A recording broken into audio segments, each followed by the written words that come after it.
atoms that we're able to examine using NMR must have an odd mass number.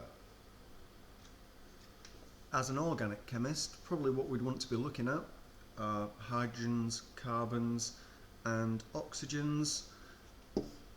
So the majority of hydrogen does indeed have a mass number of 1, so that's an odd mass number.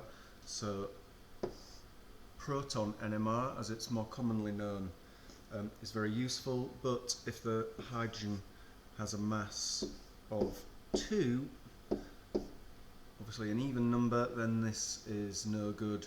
So hydrogens with a mass of 2, also known as deuterium, will not appear on an NMR spectrum. For carbon, probably know the most common isotope of carbon has a mass of 12, so that's no good. But a significant amount of carbon, around 1% of carbon, has a mass of 13, so carbon 13 is a very common technique. As far as oxygens are concerned, the majority of oxygen has a mass of 16, so that's no good. Oxygen's other common isotope has a mass of 18, so also no good.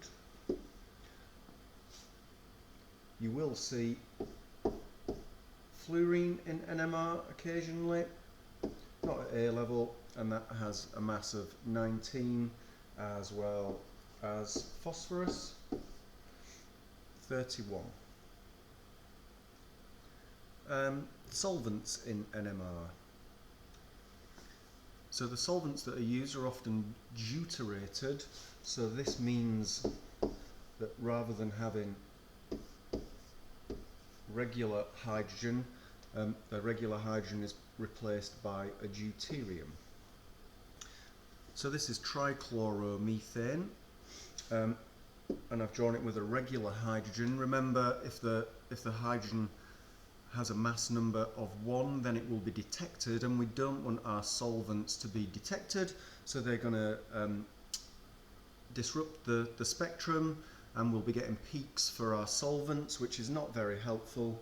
So we can replace the hydrogen with one where the mass number is 2, and that's more commonly represented as a D, so we don't get confused with the regular H for hydrogen. So that's a deuterated solvent, and this is essentially invisible then on the spectrum, so we won't see peaks for our solvents. I might also choose to use a solvent where there are no hydrogens, so that might be something like carbon tetrachloride or tetrachloromethane. Of course, having no hydrogens, then that won't be detected either.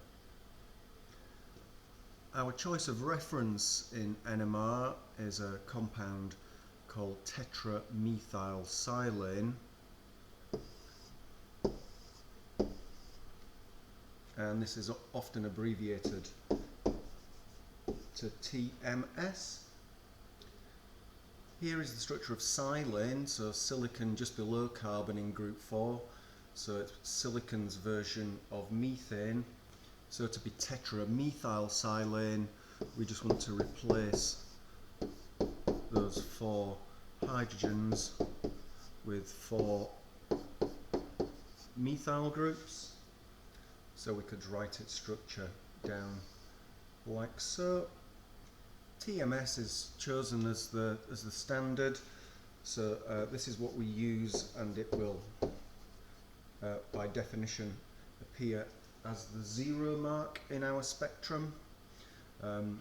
So there are 12 equivalent hydrogens in there, so a very small amount of TMS will give quite a distinct sharp signal.